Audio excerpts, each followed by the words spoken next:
우리 지난 주일부터 이제 에스더 구약 에스더 말씀을 같이 보고 있습니다. 지난 주일날 우리 에스더 1장 처음으로 봤고요. 오늘 우리 에스더 2장 이제 두 번째로 보려고 합니다.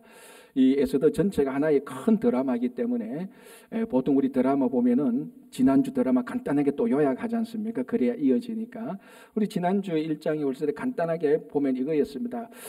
페르시아 대제국의 왕, 그러니까 왜 대제국이라고 말하면 구약에 나타난 모든 제국 가운데서 페르시아가 가장 넓은 땅이었습니다. 애굽보다도 아수르보다도 바빌론보다도 훨씬 더 넓은 땅이었습니다. 그 대제국의 아하수에로 왕이 큰 잔치를 벌이지 않습니까? 180일, 그러니까 6개월 동안 잔치를 벌이면서 자기의 절대 권력과 힘과 물질과 명예와 이런 모든 것들을 다 과시했습니다. 이제 그러다가 한 번에 이제 잔치를 또 계속해서 진행되는데 술을 먹고 이제 주흥이 술 기운 올라서 마지막으로 자기가 과시하고 싶은 것, 자기 왕비 와스디의 미모를 자랑하고 싶어서 신하들을 시켜서 와스비 그 왕비를 지금 그 자리에 없는 왕비를 데리고 오라 그랬는데 왕비가 노라고 거절을 해버린 것입니다.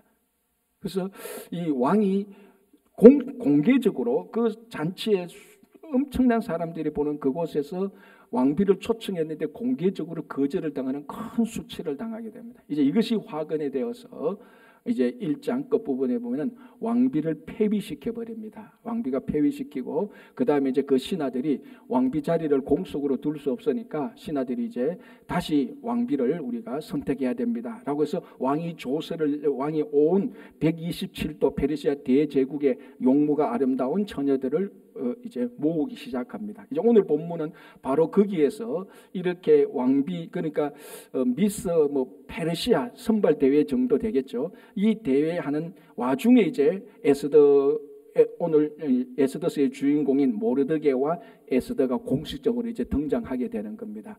자, 그래서 이제 이 내용들을 우리가 한번 보겠습니다. 먼저 오늘 8절을 보겠습니다. 8절이 이렇게 됐습니다. 왕의 조서와 명령이 반포됨에 처녀들이 도성 수산에 많이 모여 해계의 수하에 나아갈 때에 에스더도 왕궁으로 이끌려가서 궁녀를 주관하는 해계의 수하에 속하니, 자 127도라 그랬습니다. 미국으로 말하면 미국에 50개 주가 있는 것처럼 대제국에 127개의 주, 여기에서 용모가 아름다운 처녀들을 다 지금 왕이 그 겨울궁 수산궁에 있으니까 수산으로 다 불러 모읍니다. 뭐 그렇다고 해서 각 도마다 각 주마다 좀 뭐 미모 한미모 한다는 사람들 다 불렀지는 않겠죠. 각 주에도 인원을 추려서 각 주 대표로 몇 명을 보냈을 겁니다. 그렇다 하더라도 한번 생각해 보세요. 각 주에서 3명만 보내도 이게 몇 명, 근 400명이거든요. 3명만 보내도 막 10명을 보낸다 그러면 1270명입니다. 그 중에 왕비는 몇 명 뽑죠? 1명. 경쟁률이 1270대 1 이 정도는 아무리 못해도 몇백 대의 1은 되는 거죠. 자, 이런 상황에 이제 에스더도 용모가 아름다웠으니까 에스더도 이제 수산 왕궁에 들어가게 되는데 이제 거기 2장 8절인데요. 여기 이제 히브리어 원문을 보면은 2장 8절에 동사가 3개 나옵니다. 무슨 동사가 안 가면은 명령이 반포되며, 여기 반포된다는 동사, 두 번째는 도성수산에 많이 모였다는 요 동사, 세 번째는 왕궁으로 이끌려간다. 그러니까 반포되고 많이 모이고 이끌려간다는 이 세 동사가 나오는데 원문에 이 세 동사의 문법이 다 수동태라는 겁니다. 중간태도 아니고 능동태나 수동태, 그러니까 다 어쩔 수 없이 뭔가 모르게 이 에스더가 결국은 왕궁으로 들어가는데, 수산궁에 들어가는데 자기 의지와 자기 뜻에 상관없이 그냥 끌려가는 겁니다. 수동태로 끌려가서 그 수산궁에 이제 왕비 후보로서 몇백 명 아니면 1000명 이상의 한 여인 가운데 서 있게 되는 겁니다. 자, 이 2장을 보면은 이 에스더 전체를 보면 어느 정도는 동사의 형태가 많이 수동태로 나오다가 어느 정도부터는 능동태로 또 넘어가는 이런 것들이 있습니다. 자, 특별히 2장을 다시 한번 보면요, 6절을 한번 보시기 바랍니다. 2장 6절에 이렇게 되어 있습니다. 전에 바벨론 왕 느부갓네살이 예루살렘에서 유다 왕 여고냐와 백성을 사로잡아 갈 때 모르드게도 함께 사로잡혔더라. 그러니까 모르드게와 에스더의 관계는 삼촌과 조카 사이입니다. 그런데 이 사람들이 지금 페르시아에 있거든요. 원래는 유대인들 아닙니까? 그리고 유대인들이 페르시아에 포로로 잡혀왔단 말이에요. 그 앞에 바벨론으로 잡혀왔단 거예요. 자, 이게 그러면은 이 모르드게나 에스더가 지금 페르시아에 있는 이유가 자기 의지와 뜻으로 온 게 아니고 이것도 잡혀온 겁니다. 수동태로 잡혀온 거죠. 그래서 페르시아에 있는 겁니다. 자, 하나 더 볼까요? 2장 16절을 보겠습니다. 이렇게 되어 있습니다. 아하수에로 왕의 제7년 10월 곧 데베돌에 에스더가 왕궁에 인도되어 이끌려져서, 수동태죠. 인도되어서 들어가져서, 그러니까 이끌려와서 들어가져서 다 수동태입니다. 어떻게 된다고요? 왕 앞에 나갔다고 말합니다. 여러분 안 놀랐었는데, 여러분들이 이런 경험이 없어서 이게 안 놀랐는데 여러분 한번 생각해 보십시오. 대제국 페르시아 왕 앞에 나갈 수 있는 사람이 평생에 100년에 몇 명이 있겠습니까, 여러분? 손에 꼽습니다. 그 중에 여자가 왕 앞에 나갈 수 있는 사람은요, 한 사람밖에 없어요. 누굽니까? 왕비도 자기 마음대로 못 나가죠. 어떻게 나가야 됩니까? 왕이 호를 내밀어야, 그제서야 여자가 왕 앞에 나가는 겁니다. 그러니까 왕 앞에 나가는 이 신하도 아주 손에 헤아릴 정도로, 여러분 우리 그 제국의 황제들은 철저히 그 사방 얼마 동안에는 사람들을 못 오게 합니다. 암살의 위험이 있으니까. 여자는 뭐 올 리가 없죠. 그런데 왕비도 호를 내밀어야 되는 그 앞에 누가 간다고요? 에스더가 나가는 겁니다. 에스더가 누굽니까? 자, 오늘 앞에 나왔다시피 에스더는요, 유다 사람입니다. 그죠? 유다인인데 페르시아에서 볼 때 유다인은 뭡니까? 식민지 나라 아닙니까? 이 식민지 나라에 그냥 한 고아 처녀입니다. 오늘도 여기 보니까 그 고아가 되어서 모르드게가 양육했다는 거니까 고작 우리가 사람의 조건을 보면 용모가 아름다웠다는 겁니다. 그런데 지금 그 수상국에 한 용모하는 사람들 수백 명이 모여 있습니다. 1000명이 넘게. 이 여자도 이쁘고 저 여자도 다 이쁜 거예요. 그런데 이 에스더를 보면 고아 처녀에다가 식민지 처녀입니다. 결코 자기 힘으로는 자기가 에스더가 인간의 어떤 힘과 능력과 수단과 방법을 강구해도 에스더가 왕 앞에 나갈 수 있는 방법은 없습니다. 왕비조차도 왕이 불러야 나가는 판에 이 식민지 고아 처녀가 어떻게 왕 앞에 나갈 수 있습니까? 어떻게 나갑니까? 인도되어서 끌려서. 자, 오늘 8절, 6절, 8절, 16절에 보면 이 동사들이 주로 흐르는 동사 다 수동태입니다. 끌려 나갑니다. 붙들려 나가고 사로잡혀가고 명령이 발포되어지고 피하려고 해도 피할 수 없는 명령. 그러니까 전부 다 수동태로 이 사건이 진행된다는 것은 누군가에 의해서 끌려오는 겁니다. 물론 당연히 겉으로 보면은 겉으로 보면 아수에로 왕의 명령이죠. 그러나 우리가 지난주에 자세히 살펴본 바에 의하면은 그 뒤에 보이지 않는 하나님의 손이 있지 않습니까? 그래서 오늘 또 단어를 보십시오. 16절에 왕궁에 인도되어. 이거는 우리 신앙의 용어잖아요. 그래서 하나님 앞에 인도되어지니까 그 고아 처녀조차도 식민지 고아 처녀조차도 대제국의 왕 앞에 나아가는 겁니다. 자기 힘으로는 결코 할 수 없는 이런 일입니다. 자, 여기서 수동태 동사라는 것은 그렇다고 해서 에스더가 게으르거나 무능력하거나 아무것도 안 하거나 나는 뭐 하나님께 인도되니까 나는 아무것도 안 해도 돼, 이런 식의 지금 말하는 것이 아니고 여기 나온 수동태는 하나님께서 철저히 인도하시고 그 인도하심에 따라왔다는 그걸 말하는 것입니다. 그래서 하나님의 인도하심은 사람들이 어떤 수단과 방법과 힘을 써도 할 수 없는 것을 하나님의 인도하심은 그것을 가능하게 한다는 것을 보여주는 것입니다. 어떻게 그런 일이 일어납니까? 방법입니다. 하나님의 인도하심 따라서.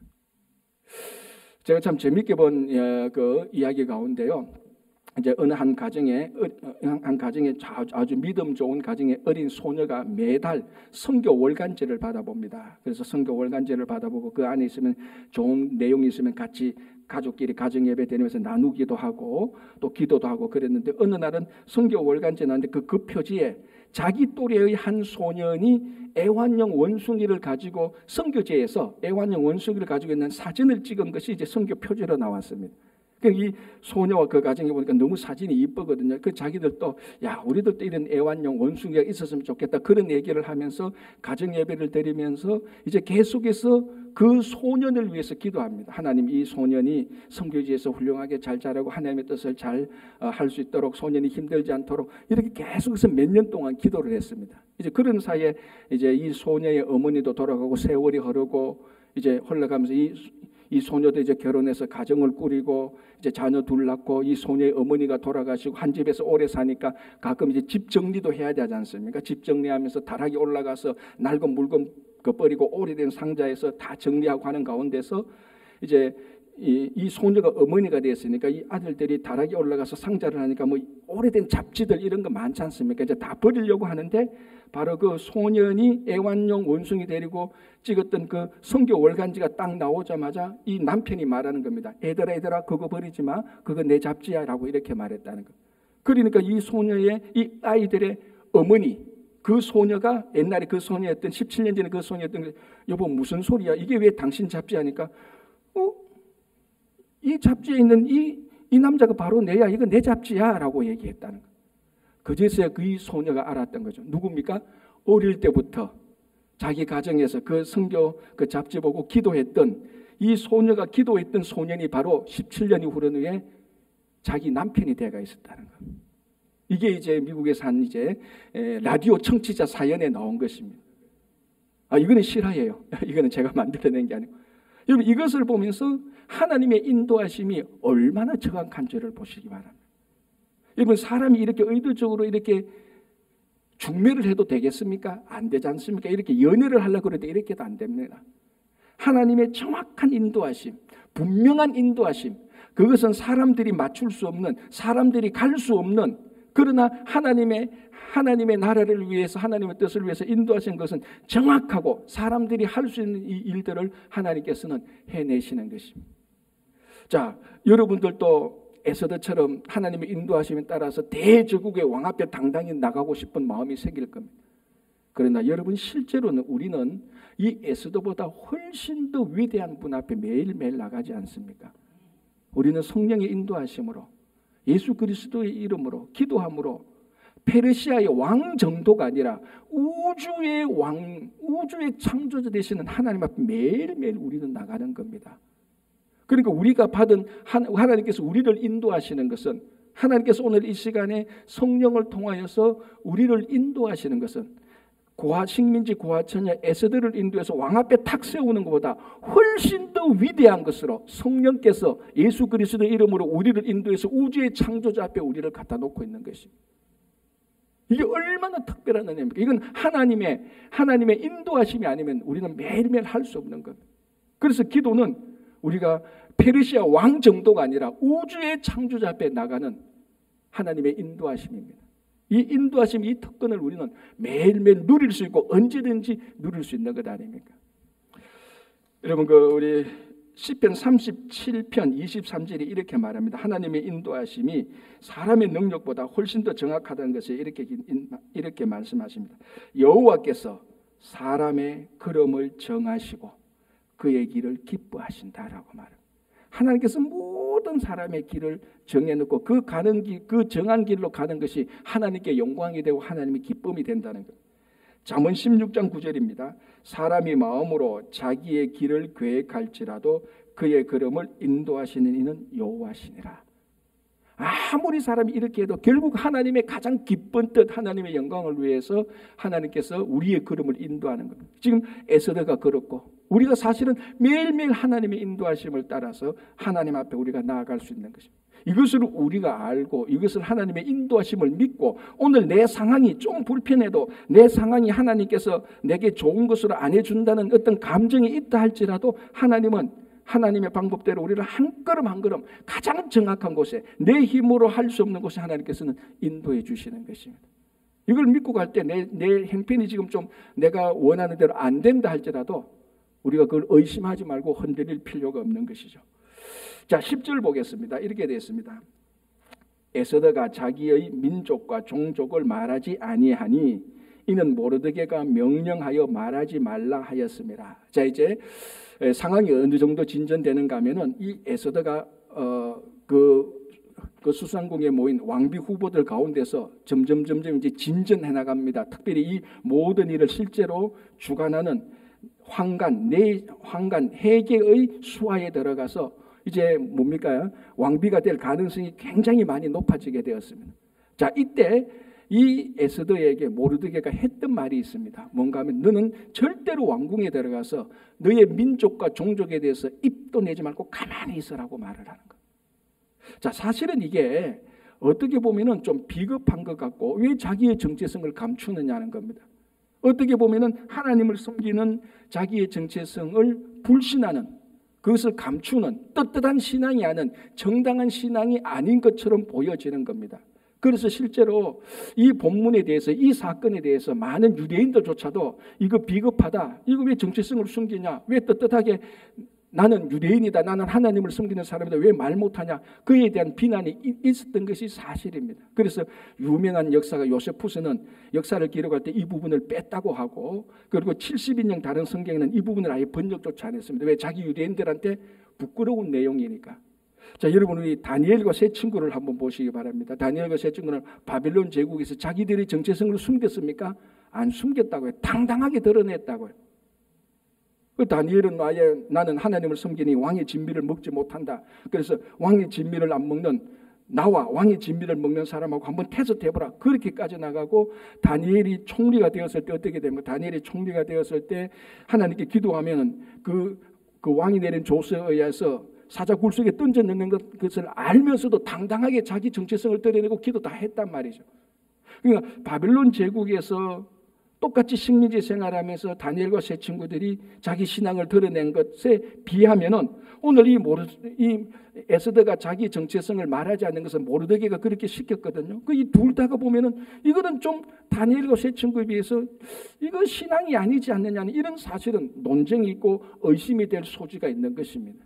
자, 그럼 이 본문을 우리가 어떻게 해야 돼? 물론 에스더서를 다 보면은 나중에 실마리가 돼서 이게 복선이 돼서 다 잡히지만 오늘 요 본문에서만 봐도 우리가 뭘 알 수 있는가 하면요. 자, 이 당시 현실과 상황을 우리가 직시해야 되는 겁니다. 자, 이 당시 현실은 어떻습니까? 지금 대제국 페르시아에 유대인들은 식민지로 살고 있습니다. 자, 그런데 바벨론도 그렇고 페르시아도 그렇고 전체적으로 유럽 역사를 다 봐도 유일신을 섬기는 유대인들에 대해서 다신론적 국가나 사회는 그걸 항상 좋지 않게 봤습니다. 자기들만 특별하게 하나님을 섬기고 다른 신을 안 섬기고, 또 그에 따라서 자기들의 그 하나님을 섬기는 것 때문에 자기들의 문화가 다르지 않습니까? 뭐 먹는 음식 문화도 다르고 살아가는 방식도 다르고, 그러니까 이 다신론에서 사는 사람들이 여러 신들을, 우상을 섬기는, 많은 신들을 섬기는 사람들이 볼 때는 여호와 하나님을 섬기는 사람들이 꼴같기도 하고 건방져 보이기도 하고, 이게 이제 페르시아 제국의 관료 사이에 이런 것들이 있었습니다. 그 대표적인 사람이 누구였습니까? 이제 좀 이따 나오는데 그 유명한 하만 아닙니까? 하만이 모르드게가 자기한테 무릎 꿇지 않는 것을 보고 딱 보니까 유대인이거든요. 그래서 그 유대인 민족 전체를 멸살하는 계획이 나오는 겁니다. 그래서 현실이 어떤가 하면은 지금 이 페르시아에서 유대인들은 그 관료들 사이에서 아니면 백성들 사이에서 굉장히 멸시받을 수 있고 무시당할 수 있는 그런 지금 상황입니다. 그런데 만약에 이제 에스더가 왕궁에 들어갔는데 그 관료인 황간이 에스더가 유대인인 걸 알고, 혹은 왕이 에스더가 유대인 걸 안다면은 거기에 들어가서는 에스더는 왕비가 될 가능성이 전혀 없습니다. 에스더의 상황은 어떻습니까? 지금 가서 몇백 대 1 또는 몇천 대 1의 경쟁을 뚫고 왕비가 돼야 됩니다. 그럼 이렇게 말할 수 있지 않습니까? 왕비 안 되면 뭐 어때? 괜찮지? 이렇게 말할 수 있는데, 여기서 간택되어서 왕궁에 들어간 사람이 왕비가 안 되면은 모두 다 어떻게 됩니까? 평생 후궁으로 살아야 돼요. 그 왕궁에서 못 나와요. 그리고 자기가 사랑하는 남자에서도 결혼 못 합니다. 이런 운명이에요. 그러니까 이게 지금 우리 관점에 볼 때는 너무나 우스운 상황입니다. 대통령이 아내 한 사람 선출하려고 수백 명의 사람 가운데, 아니면 1000명 이상의 사람 가운데 한 명만 왕비되고 나머지는 다 왕의 또는 대통령의 후궁으로 그냥 평생을 살아야 되는 거예요. 그 에스더의 이 상황을 보십시오. 얼마나 절대절명입니까? 거기에서 내가 유대인이요라고 말을 했을 때 그 수상궁에 있는 사람들 어느 하나라도 저 사람이 유대인이래, 저 이상한 사람들 아니냐, 이 소문만 퍼져가도 경쟁률이 치열한데 면도날 같은 한 틈만 벌어져도 1등, 2등이 차이가 나는, 여기서 2등이 필요 없어요. 1등만 있어야 돼요. 이런 현실과 상황에서 모르드게가 너 유대인이라는 것 잠시만 감추고 있어. 우리 나중에 이 본문을 뒤에 통해서 알 수 있지만 영원히 감추라는 건 아닙니다. 잠시만 감추고 있어. 이거는 어떤 신앙의 비겁함이나 자기 정체성을 왜곡시키는 것이 아니라 그 현실과 상황을 봤을 때 그것을 정확히 분별을 하고 나중에 후회를 도모하는 지혜라고 볼 수 있는 것입니다. 이 비겁함과 불순으로 보든지 아니면은 그 현실과 상황을 정확히 꿰뚫어 볼 수 있는, 그리고 이 현실을 잘 극복해야 다음에 더 큰 일을, 하나님의 나라를 위해서 더 큰 일을 할 수 있는 그런 지혜로 볼 것인지, 오늘 이 본문은 말하지 않고 있습니다. 그런 나중에 에스더의 역사를 보면은 이거는 신앙을 감추는 비겁함이 아니라 자기 민족을 구하게 되는 큰 지혜와 분별로 나타나지 않습니까?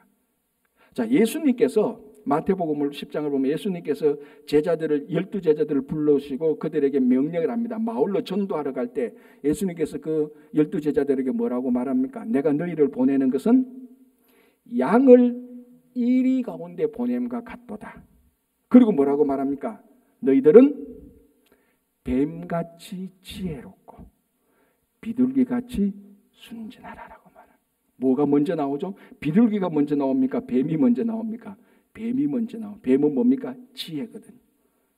예수님께서 이 제자들을 마을로 보내는 것이 마치 이리가 득실득실하는 양을 보내는 것하고 같은 마음입니다. 그런데 양이 이리 가운데 가서 어떻게 살아있을까? 어떻게 생존할까? 지혜로워야 되는 겁니다. 뱀같이 지혜로워라. 그리고 그 마음의 본질은 하나님을 향한 순수한 마음을 가지고 있어라. 이 두 개가 균형을 잡아야 되는 겁니다. 뱀같이 지혜로워라고 말하라. 오늘 우리가 이 모르드게가 에스더를 통해서 그 왕궁에 들어가서 그 유대인들을 멸시하는, 관료 사이에서 유대인들을 멸시하고 무시하는 반감과 정오와 혐오가 있는 그에 가서 마치 모르드게가 왕궁에 있는 에스더를 볼 때 무슨 생각이 들었겠습니까? 예수님의 마음으로 보면은 이리 가운데 있는 양을 보는 것 같습니다. 그 페르시아 대제국에 고아 처녀 하나가 들어가 있는데 이게 얼마나 연약한 양입니까? 여기서 왕비가 안 되면 평생을 그냥 후궁으로 아무 의미 없이 살아야 되는데, 그런데 거기서 자기 정체성이 뭐다라고 해서 그 엄청난 손해와 불이익을 당하면 아무런 의미가 없는 겁니다. 그래서 모르드게가 잠시 너의 민족과 종족을 말하지 말라. 민족은 뭡니까? 유대인이고 종족은 뭡니까? 베냐민 지파 사람 아니면 그거 말하지 말라고 얘기하는 거예요. 이게 구약 성경과 지금의 유대인들의 내려온 아주 중요한 지혜의 원천입니다. 이 유대인들의 지혜의 원천이 몇 개 있는데 그 중에 하나가 철저히 생존하는 것과 현실을 보는 것, 그래야 해서 이 땅에 살아남아서 하나님께 영광 돌리는 것이 이 사람들의 지혜의 원천입니다. 그러니까 우리들이 어떻게, 쉽게 말하면 구약 성경에서 하나님의 자녀들이 우리가 어떻게 처신할까, 그 기준이 있다는 겁니다. 우리가 이 땅에서 하나님께 영광을 돌려야 되는데, 하나님의 경배를 돌려야 되는데 지금 죽어버리면 무슨 소용이 있냐는 겁니다. 그래서 그때 하나님께 더 많이 영광을 돌리기 위하여서, 더 많이 생육하고 번성하기 위해서 이 땅에서 이 현실에서 살아서 생존해야 되는 거다. 이 원칙하에서 어떻게 처신할까가 결정되어지는 거예요. 이게 지혜의 원천이죠. 그렇게 가만보면 우리 잠언서에서 뭐가 지혜라고 말하니까 여호와를 경외하는 것이 지혜다랍니다. 여호와를 경외하기 위해서, 이 땅에서 여호와를 경외하기 위해서 우리가 이 땅에서 살아서 생존해야 되지 않습니까? 이게 유대인들이 지혜의 원천입니다. 지금 모르드게가 그걸 발휘하고 있는 겁니다. 여러분, 노아의 홍수가 났지 않습니까? 홍수가 난 다음에 하나님께서 약속했잖아요. 더 이상 물로 내가 심판하지 않겠다. 그런데 하나님이 가만히 보니까 이 인간들이 또 똑같이 나쁜 일을 하는 거야. 이거는 제 얘기가 아니고 전성에 나오는 얘기입니다. 하나님께서 물로 심판 안 하기로 했는데 하나님께서 마음을 바꿔서 한 번 더 심판해야 되겠어. 한 번 더 심판에 작정하고 이번에는 방법을 바꾸겠다. 대신 내가 안 하기로 해서 심판을 하고 했으니까 각 종교 지도자를 부릅니다. 그러니까 가톨릭, 개신교, 유대교 이런 사람들 불러서 2주일 전에 통보를 합니다. 내가 다시 한 번 더 물로 심판한다. 그러나 이번에는 내가 2주일 전에 통보한다. 너희들 살아남을 궁리를 해라. 알아서 해라. 그런데 이번에는 방주가 없다. 그래서 이제 가톨릭, 개신교, 유대교한테 이제 다 메시지를 줍니다. 2주일 동안 이제 뭐 어떻게 해야 되는 겁니다. 그때 이제 가톨릭 교황은 모든 이제 그 천주교 신자들한테 2주 후면은 이 지구가 멸망된다. 그래서 여러분 이제부터 2주간 회개해라. 그리고 회개해서 우리가 다 천국 가자. 그렇게 메시지를 보냈고, 이제 그 개신교 지도자를, 이제 총회장은 메시지를 보냅니다. 이 2주 후에 우리가 망하는데 여러분 기도합시다. 하나님의 뜻이 마음이 바뀌도록 기도합시다. 그렇게 기도하기로 했대. 근데 유대교의 랍비 지도자는 어떻게 보낸 줄 압니까? 보내면서 이렇게 말했대요. 방법은 한 가지뿐입니다. 2주 후에 우리가 다 홍수로 심판받는데 방법은 한 가지뿐입니다. 앞으로 2주 내에 물속에서 숨쉬고 살아있는 방법을 만들어 주시오. 이렇게 메시지를 보냈다는 거예요. 여러분 어떤 걸 합니까? 교황식으로 할래요? 개신교식으로 할래요? 유대교식으로 할래요? 그건 여러분들의 it's up to you. 그러나 다 여기는 정답이 없습니다. 나름대로 각 종교의 특징이 있는데 이 랍비 유대교가 보낸 메시지의 특징이 하나 있죠.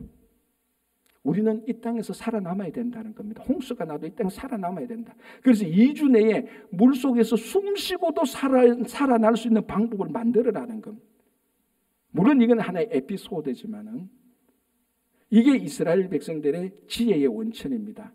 살아 생존하는 것. 그래서 이스라엘들이 좋아하는 조상 가운데 하나가 바로 야곱입니다. 야곱은 끝까지 살아남잖아요.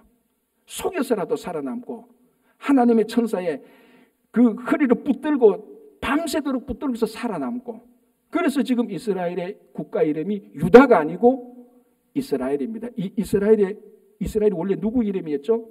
야곱의 이름입니다. 그래서 여러분들 유대인들의 책들을 보면, 유대인들의 지혜를 보면요, 그 속에 흐르는 지혜의 원천을 보면 살아서 생존하라. 그래서 이 땅에서 하나님께 더 많이 영광을 돌려라. 그겁니다. 지금 모르드게가 그걸 하고 있는 겁니다. 자, 여러분 우리가 신앙생활할 때 우리 성도들에게 진짜 필요한 게 뭐냐면 분별과 지혜입니다. 이걸 우리는 기도를 참 많이 해야 되는 겁니다. 물론 우리는 비둘기같이 순진해야 되는 거죠. 오직 하나님의 나라, 하나님께 초점을 맞춰야 되는 겁니다. 이것과 함께 먼저 있어야 될 것은 예수님께서 말씀하신 것처럼 뱀같이 지혜로울 것. 세상 사람도 지혜로운데, 그래서 예수님께서 뭐라고 말합니까? 예수님의 누가복음 비유인데 망대를 지을 때 네가 가지고 있는 재정이 얼마인지, 망대 비용이 얼마인지 잘 계산해서 망대를 지어라. 그거 계산하지 못하면 어떻게 된다고요? 기초만 닦고 망대는 못 짓는다. 이런 어리석은일을 하지 말라라고 말을 하는 것. 오늘 모르드게가 바로 그 하나님께 이 땅에서 그 페르시아 제국에서 하나님의 자녀들을 살아남게 하기 위해서 지금 지혜를 발휘하고 있는 겁니다. 우리가 우리도 하나님께 영광 돌리기 위해서 이 땅에 살아남는, 그래서 이 땅에서 하나님의 사람들이 많이 살아남아야 되는 것입니다. 그래야 자연스럽게 하나님의 나라가 이루어지는 겁니다. 여기서 만약에 에스더가 왕비가 안 됐다면 나중에 그 페르시아에 있는 유대인들은 하만에 의해서 어떻게 될 줄 몰랐던 것 아닙니까? 자, 본문 하나 더 보겠습니다. 여기에 9절 보겠습니다. 이렇게 되어 있습니다. 헤게가 이 처녀는 누구죠? 에스더죠. 헤게가 이 처녀를 좋게 보고 은혜를 베풀어 몸을 정결하게 할 물품과 일용품을 곧 주며 또 왕궁에서 을에 주는 7 궁녀를 주고 에스더와 그 궁녀들을 후궁 아름다운 처소로 옮기더라. 이게 뭡니까? 에스더가 오늘 보면 헤게, 그 황간 헤게, 이 모든 일을 이제 왕비를 뽑는 모든 일을 실제로 주관하는 실권자입니다. 이 실권자에게 9절 보면은 헤게가 이 처녀를 좋게 보고 뭐라고 말합니까? 은혜를 베풀어. 자, 우리 지난주에 말씀드린 것처럼 에스더의 가장 큰 특징은 하나님의 이름이 나타나지 않고 하나님이 직접 나타나지 않는다 그랬습니다. 그럼에도 불구하고 하나님께서 함께 하신다는 그 표시는 강력하다고 그랬습니다. 자, 그 강력한 표시가 이 에스더서 읽어보면 거기에 나오는 단어들을 보시면은 하나님의 임재가 강력하다는 게 나온 겁니다. 자, 무슨 단어죠? 은혜라는 단어입니다. 이 은혜는 히브리어로 헤세드인데, 헤세드는 근본적으로 누구에게만 붙이는 겁니까? 하나님에게만 붙이는 겁니다. 그냥 사람들에게는 헤세드가 없어요. 하나님에게만 헤세드가 있습니다. 그래서 이 헤세드를 때로는 사랑이라고 번역하기도 하고, 때로는 자비, 긍휼, 인자함, 선하심, 여러 단어로 번역됩니다. 시편에, 성경에. 그래서 하나님의 선하심하고 그 선하심 단어를 보면 헤세드예요. 하나님은 자비와 이런데 자비를 찾아보면 오늘처럼 또 헤세드예요. 이 하나님에게 가지고 있는 가장 강력한 성품 중에 하나가 헤세드입니다. 지금 그걸 쓰고 있습니다. 황간 헤게가 에스더를 보고 하나님의 마음이 작동됐던 겁니다. 은혜를 베푸는 거예요. 그래서 지금 특혜를 주고 있는데 세 번역은 이렇게 번역하고 있습니다. 제가 한번 읽어드릴게요. 이 구절을 읽어보면은 훨씬 더 하나님의 특혜가 그러니까 은혜 받은 게 우리가 알 수 있습니다. 제가 한번 읽어드릴게요. 이 구절을요, 세 번역은 이렇게 번역하고 있습니다. 헤게는 에스더를 좋게 보고, 이 은혜를 베풀었다는 거죠. 헤게는 에스더를 좋게 보고 남다른 대우를 하며 곧바로 에스더에게 화장품과 특별한 음식을 주었다. 또 궁궐에서 시녀 7명을 골라 에스더의 시중을 들게 하고 에스더를 시녀들과 함께 후궁에서 가장 좋은 자리로 옮겨서 그곳에서 지내게 하였다. 그러니까 첫 번째로 에스더는 환관을 통해서 하나님의 은혜를 받습니다. 그래서 특혜를 받게 되죠. 그래서 많은 경쟁자들을 여기서 한번 물리칠 수가 있었던 겁니다. 자, 이렇게 해서 끝난 거냐? 아니죠. 자, 16절 17절 보겠습니다. 16절 아수에로 왕의 제7년 10월 곧 데벳월에 에스더가 왕궁에 인도되어 들어가서 왕 앞에 나가니, 아까 그 조금 전에 살펴본 겁니다. 하나님의 인도에서 드디어 왕 앞에 나가는 겁니다. 자, 다 됐습니까? 아직 다 된 거 아니에요. 그냥 왕 앞에 나간 겁니다. 이게 엄청난 거지만 다 되려면 어떻게 됩니까? 에스더가 왕의 왕비라는 것이 공식적으로 선포되어져야 되는 겁니다. 지금 한 것이 남아 있습니다. 하나가 남아 있습니다. 자, 그게 17절에 이루어집니다.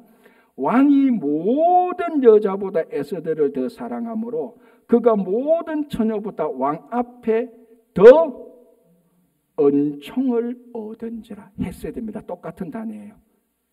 황간 헤게가 에스더에게 은혜를 베푼 것처럼 이번에는 아하수에로 왕이 에스더에게 더 큰 은혜를 더 큰 헤세드를 베풀고 있는 겁니다. 자, 아직도 안 끝났어요.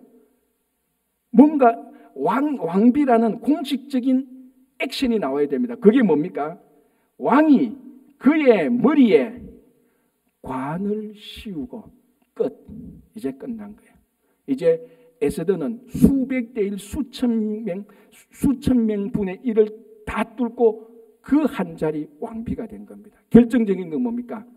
은혜지요. 은혜. 황간이 은혜를 베풀고 왕이 더 큰 은혜를 베풀어서 이 에스더에게 관을 세워줍니다. 그런데 정말 놀라운 것은요, 히브리어 원어를 보면 이 관에 대해서 히브리어로 이렇게 씁니다. 말쿠트 케테르라고 씁니다. 말쿠트 케테르. 혹시 이게 무슨 뜻인 줄 알겠습니까?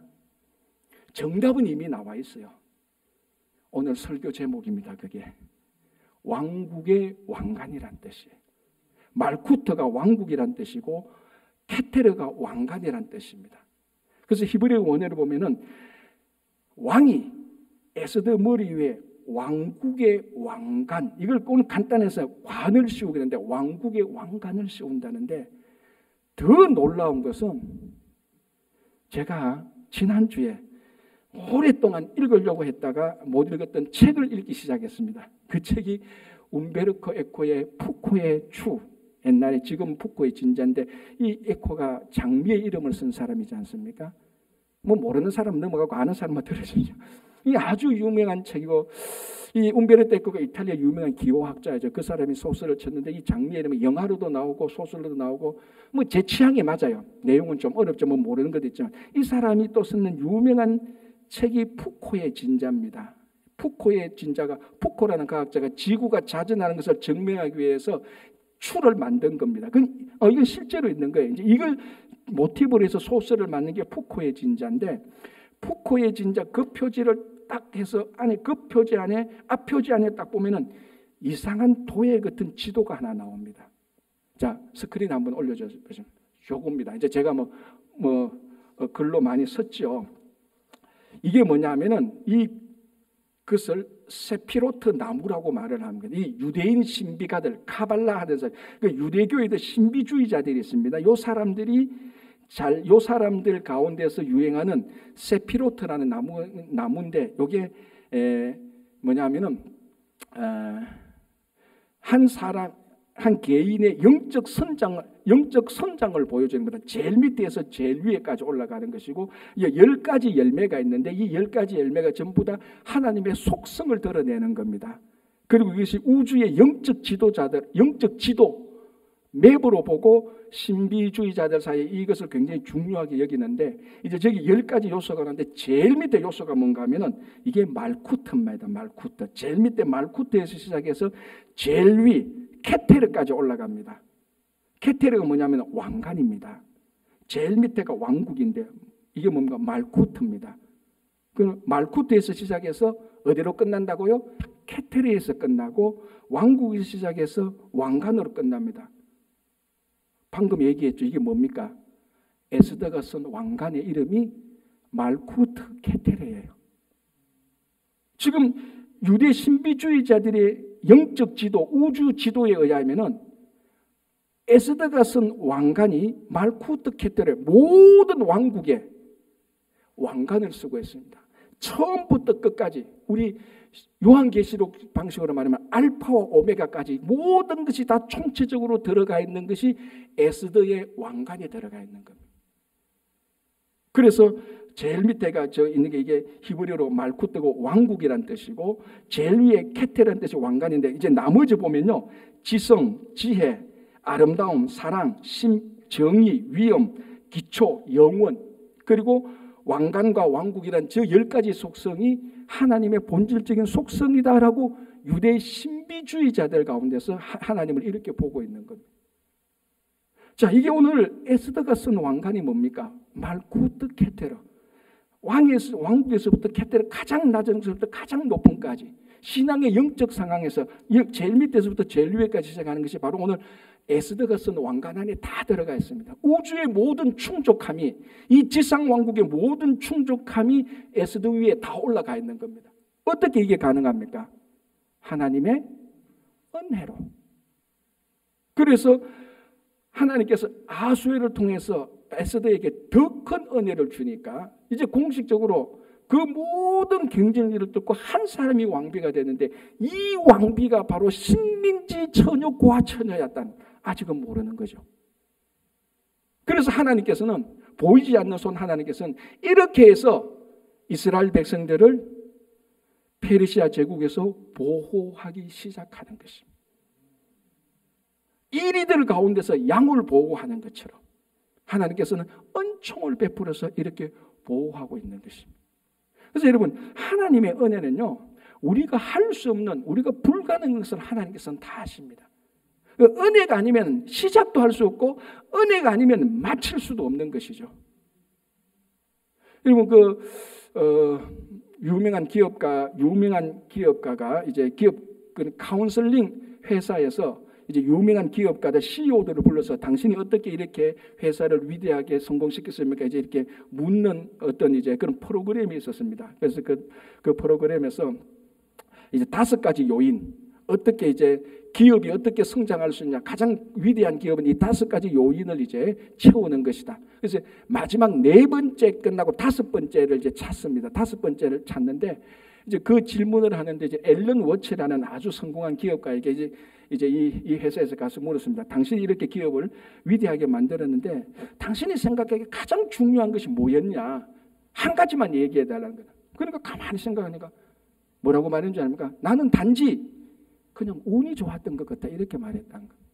아니, 그 기업을 번성시켰는데 내가 리더십이 뛰어났고, 내가 시대를 꿰뚫어 봤고, 내가 사람들을 장설고, 이런 게 아니고 가만히 생각하지만 나는 운이 좋았던 것 같아. 그래서 내가 마침 곡이 있는데 곡의 타이밍이 맞았고, 내가 마침 곡인데 곡이 장소가 맞았고, 영어식으로 하면 right time, right place. 내가 거기 있었다, 이렇게 말합니다. 그러니까 이거 쓸 게 별로 없잖아요. 운이 좋았다. 이거 회사를 성공시키는데 운이 좋았다 이거 못 쓰잖아요. 그래서 또 다른 사람한테 물어봤습니다. 필립 모리스의 유명한 CEO였던 조지프 컬맨 3세한테 가서 물어봤습니다. 당신은 어떻게 해서 이 회사를 다시 살렸나 하니까 가만히 생각해 이 사람도 갔습니다. 나 운이 좋았던 것 같아 이렇게 말하는 거예요. 운이 좋았던 것 같아. 다른 사람도 다 열심히 하지만 나는 운이 좋아서 그런 거예요. 내가 좋은 집에 태어났고 좋은 교육을 받았고 좋은 사람들을 만나고 이거 다 운이 좋았던 것 같아. I'm lucky 이렇게 말한 거예요. 그러면서 자기 한 케이스를 말하는데 이제 그 조지프 컬맨이 3세가 예일 대학교를 나오는데 한 번은 자기가 예일 대학교 나오고 나는데 자기 동기 가운데 한 사람이 자기에게 잘못된 의회 출두 명령서를 보냈대요. 자기 거가 아닌데 하여튼 잘못된 의회 출두 명령서를 워싱턴 DC로 가야 됐습니다. 그래서 워싱턴 DC 가서 그 출두하고 보니까 이게 자기 게 아니야. 잘못된 걸음을 가서. 그런데 이 시간에 이 조지프는 원래 배를 타고 세계 항해를 하기로 했는데 그래서 배를 못 탔지 않습니까? 그런데 이 배가 함몰해서 그 배에 탄 사람이 전부 다 몰살당했다는 잘못된 명령 하나 때문에 자기가 살았다는 이거 전부 다 뭐 이 사람들은 예수 믿는 게 아니니까 I'm lucky. 나 굉장히 운이 좋았다. 그래서 운이 좋았던 것이 내가 기업을 다시 살리는 것이 첫 번째 가장 중요한 동기였다고 말한.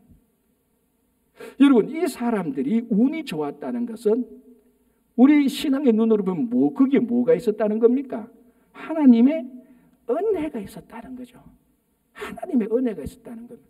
세상 사람들은 굿럭 이렇게 말하지만 우리는 뭡니까? 하나님이 당신이 축복하기를 God bless you라고 말합니다. 사실은 이거 굿럭에다가 믿음을 넣으면 God bless you가 되는 거예요.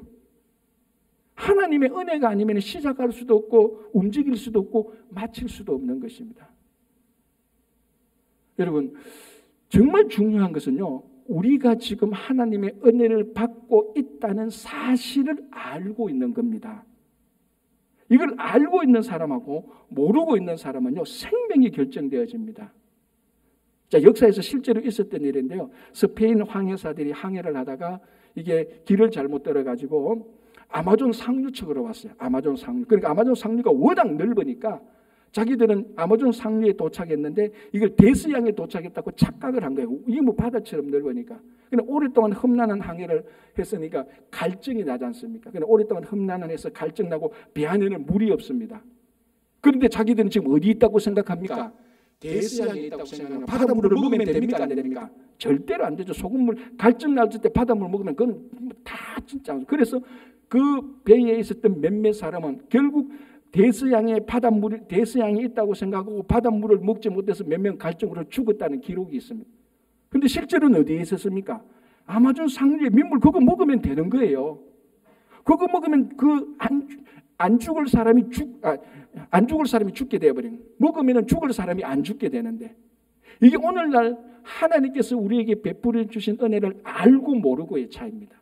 그 물이 마시도 될 물인지 아는지 모르는지 그 차이가 생명을 결정했는 것처럼 우리가 지금 살아가고 있는 것이 하나님의 은혜라는 것을 아는 것이 우리의 영적 생명을 결정하고 실제적인 삶을 결정할 때도 있습니다.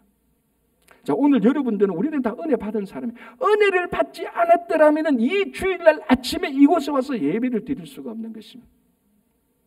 내가 은혜를 받고 있다는 이 사실을 알기만 해도 내가 낙담되거나 절망되거나 좌절할 때 충분히 이걸 극복할 수 있습니다. 왜? 하나님의 은혜는 사람이 할 수 없는 것을 가능하게 하니까. 이 우주의 모든 왕관을 에스더 머리에 세워놓았습니다. 이건 페르시아 국민들 다 해도 안 되는 겁니다. 그러나 하나님의 은혜는 하는 겁니다. 은총이 임할 때 하는 겁니다. 지금 우리가 그런 은총을 누리고 있는데 내가 좀 감정적으로 내 상황이 좀 안 좋다고 해서 낙담되고 좌절되고 나 아내 포기할 거야. 하나님의 은혜가 있음에도 불구하고 그 아마존 상류강을 먹으면 되는데도 불구하고 그걸 먹어야 될 무리를 모르기 때문에 못 먹다가 죽는 것처럼 우리는 하나님의 은혜가 있는데 이 은혜를 모르고 그냥 살다가 낙담하고 절망하고 풍성한 삶을 살지 못하고 맨날 찌질하게 살고 원망하고 불평하게 사는 사람들이 얼마나 많습니까? 그래서 오늘 우리가 이 에스더를 보면서 여기 있는 이 에스더에게 이런 놀라운 은혜가 우리들에게 그대로 다 온 겁니다. 여러분 우리는 구원받은 사람들 아닙니까? 말코트 캐테르보다 더 위대한 그 왕관보다 우리는 생명의 면류관을 쓰고 있는 사람들입니다. 영원한 생명의 면류관을 쓰고 있는데 우리 상황이 좀 내려갔다고 해서 좀 안 좋다고 해서 인생을 포기하거나 절망할 이유가 하나도 없습니다. 생명의 면류관을 쓴 사람은 그렇게 하지 않죠. 그러니까 내 머리 위에 생명의 면류관이 있다는 걸 모르기 때문에 매일 낙담하고 원망하고 인간의 방법이나 찾고 그렇게 우리가 하지 않습니다. 오늘 여러분 이 에스더 머리 위에 선 말쿠트 케테르보다 우리 각자가 해준 생명의 면류관이 훨씬 더 위대함을 깨닫고 하나님의 은혜가 있다는 것을 깨닫고 여러분 지금 혹시나 어렵거나 낙담된 가운데서도 절대로 좌절하지 말고 주님의 은혜 속에서 견고히 살아가시기 바랍니다. 기도하겠습니다. 하나님 아버지 감사합니다. 우리의 머리 위에 생명의 면류관이 있는데 이것을 알지도 못하고 우리의 삶이 좀 어렵고 낙담될 때마다 늘 넘어지고 깨어지고 원망하고 신앙의 길을 벗어나기도 하고 세상의 길로 가기로 했던 것을 다시 되돌아보면서 하나님의 은혜가 사람이 할 수 없는 것을 가능하게 한다는 그 표시로 우리에게 생명의 면류관을 씌워주신 것을 기억하며 오늘 또 우리들에게 하나님의 은혜를 알고 누리며 살아갈 수 있도록 인도하여 주시옵소서. 예수님 이름으로 기도합니다. 아멘.